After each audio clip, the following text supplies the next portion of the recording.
மாமா. இவ என்னம்மா சொல்லிட்டு இருக்கா?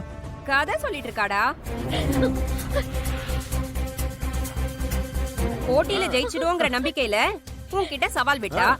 தோத்து போனதும் என்ன பண்றதுன்னு தெரியாம புதுசா ஒரு கதையை யோசிச்சு சொல்லி ஏமாத்த பாக்குறா.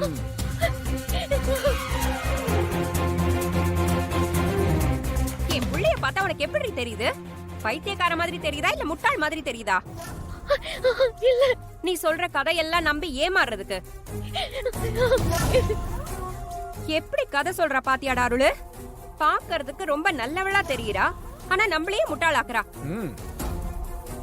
என்னென்ன சொல்றா பாரு. சிஓ பாத்தாரான்னு கேக்குறா, வேலை கொடுத்தாரான்னு கேக்குறா. நம்மளெல்லாம் பார்த்தா கேன மாதிரி இவளுக்கு தெரியுதுன்னு நினைக்கிறேன்.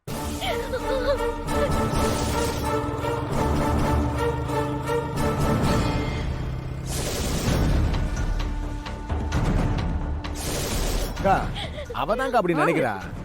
அதான் தைரியமா உருட்டு கதையெல்லாம் சொல்றா. இவ்வளவு தான் அருளுக்கு வேலை போச்சு. அப்புறம் அந்த வேலை எப்படி அருளுக்கு திரும்ப கிடைக்கும்? அப்ப சிஏ சார் வரவே இல்லையா? ஏய், இன்னும் உன் கதையை நிறுத்தலையா அடி நீ? அந்த அழுதுக்கு வேலை மெனக்கட்டு இங்க வர போறாரு. அருளு, இதுக்கு தான் இவள பேச வேணான்னு சொன்னது. சிஇஓ எதுக்கு அருள் இங்க வர போறாரு? உண்மையாவே நம்மள பைத்தியக்காரங்களாக்க பாக்குறா இவ. இவளெல்லாம் இங்க நிக்க வச்சு பேசுறதே தப்பு. இதெல்லாம் திருந்தாத ஜென்மம். உடைச்சு விரட்டு இவள. முதல்ல வீட்டை விட்டு போ சொல்லு. மாமா, எனக்கு உண்மையிலே என்ன நடக்குதுன்னு புரியவே இல்ல மாமா. சத்தியமா நான் சொல்றதெல்லாம் உண்மை.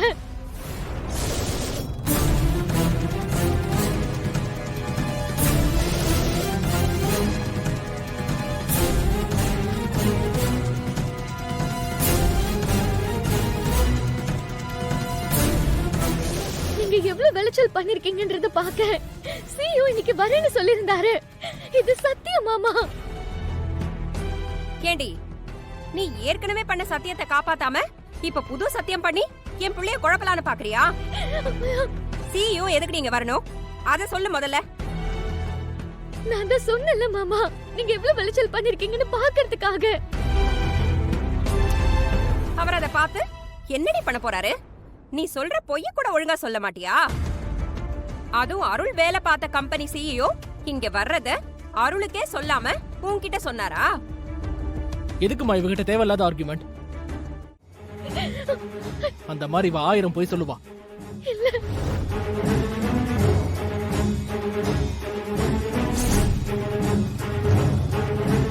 இங்க பாரு, என் வாழ்க்கையை அழிச்சவன்.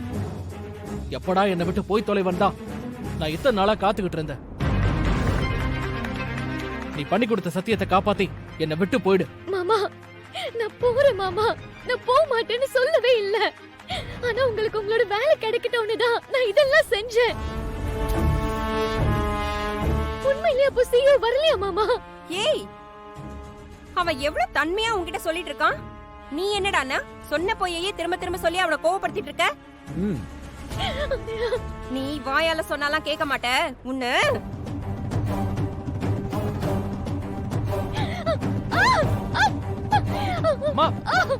போடினா போக மாட்டியா? இந்த கழுத்தை பிடிச்சு தள்ளினாதான் போவியா? இப்படிலாம் எதுவும் பண்ணாதீங்கம்மா. வேணா விடுங்க, அவளே போயிடுவா. இவ்வளவு நேரம் சொன்ன போனாளா இவ? இவளெல்லாம் இப்படி பண்ணாதான் அடங்குவா. போடி போடி.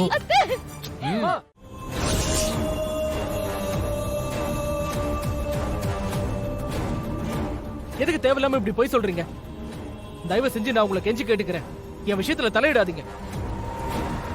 இந்த வீட்டுல நடக்கிறதெல்லாம் உங்களுக்கு தெரியாது. பாரதி, என் மேல நீ சத்தியம் பண்ணிருக்க. இப்ப நீ தோத்துட்ட. தேவையில்லாம எல்லாருக்கும் நான் பதில் சொல்ற மாதிரி வச்சுக்காத. நீயே தயவு செஞ்சு இங்க இருந்து போயிடு. அதான் உனக்கும் நல்லது, எனக்கும் நல்லது.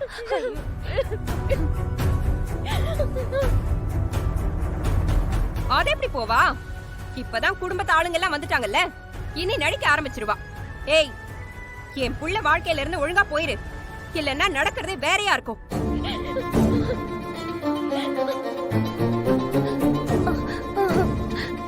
கல்யாணி, என்ன பேசுற நீ?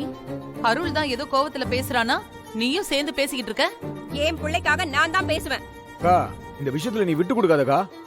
உன் பிள்ளைக்காக நீ தான் பேசணும், வேற யாரும் பேச மாட்டாங்க. டேய் வாய முடுறா ஜால்ரா பாயில சாவடிச்சிருவேன் பாத்துக்க. அப்பா அவங்க யாரும் பேசலனாலும் நான் பேசுவேன். என் வாழ்க்கையை அழிச்சு வைவேன். இவன் இங்க இருக்க கூடாதுப்பா.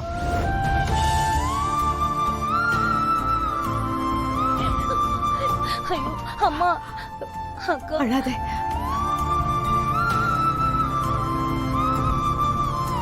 டேய் அருள், உங்க அம்மா பேச்ச கேட்டுட்டு பேசாதடா.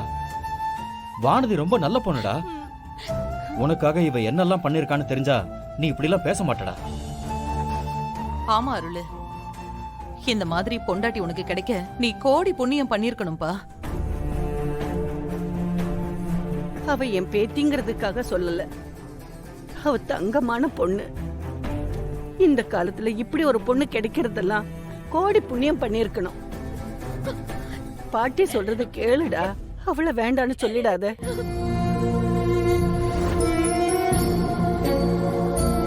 அருள், நீ பெரியப்பாவை நம்புறல்ல?